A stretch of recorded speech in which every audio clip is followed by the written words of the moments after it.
underrated piece of meat. Now the thing is, you can buy it in the store fairly cheap right now. But the more attention things get, it seems like the price goes up. That's right. Sirloin flap, a wonderful cut of meat. A lot of people use them for fajitas and things like that. But we tried it as a steak the other night. It was good. It was absolutely delicious. We cut, you know, against the grain.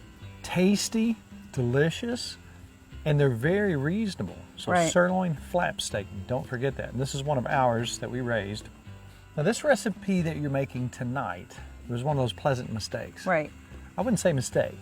We didn't have an ingredient. And we had meat I needed to cook. And let's call it a pleasant substitution. Right. And what happened was, usually I use butter. I like to always put my onions in butter. We didn't have any butter. We'd use it all the night before. I don't remember on what. But I remember my grandma not having butter once and saying, get mayonnaise. And I'm like, really? She says, you can use mayonnaise as a substitute. Which grandma? Grandma Solomon. Okay. No one will know. And I remember another friend of mine, Connie Geiger, saying the same thing. She put mayonnaise in her cheese potatoes. It gives it a buttery flavor. So I didn't really say anything to you. I thought, well, shoot, I don't have butter. So I got mayonnaise.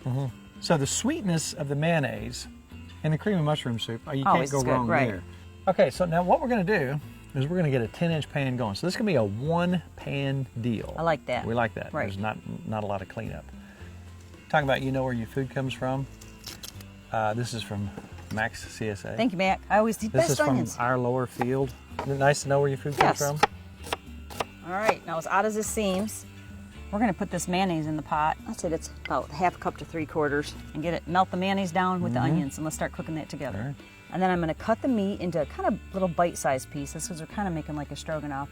Salt and pepper, and then use some flour, and I'm going to dip it in flour, and we're going to brown the meat.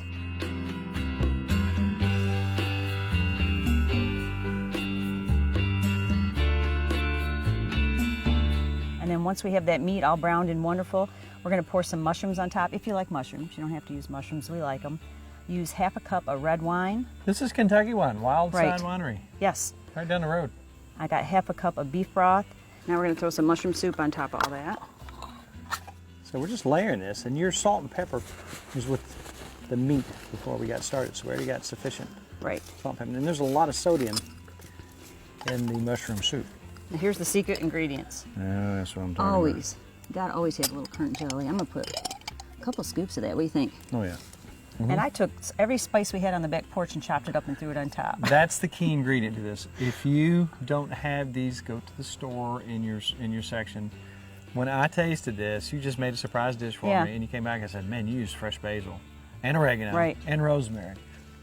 All right, because we have new folks tuning in every week from our multiple sources of viewing, we want to keep it simple. In this case, we'll use briquettes, but Mrs. Farmer, if I had to ask you if this is a 10-inch dish, which it is, and you want it 350 degrees, how many would you put on the top and bottom? 7 and 14. Exactly. Yay! 7 on the bottom, 14 on the top. Now this goes for a while. How in the world are we going to keep this thing going for 2 or 3 hours? So we come back every 40 minutes or so and we check our charcoal. And if we see that it needs replaced, I keep a little pile going and we'll replace that.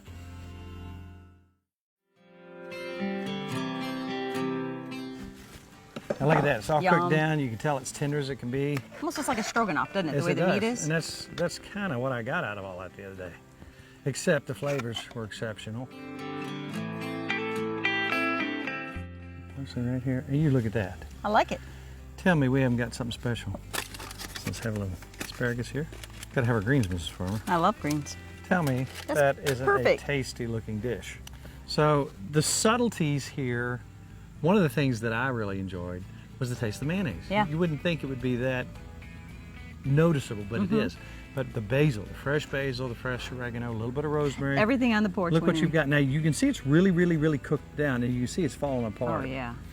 Now you add the extra dimension of being outside. And it's sweet from the currant. Isn't that good? Wow. That's tasty. I could eat 26 pounds of that. Look at that. Just look at that. I know. Oh, I wish you could taste it.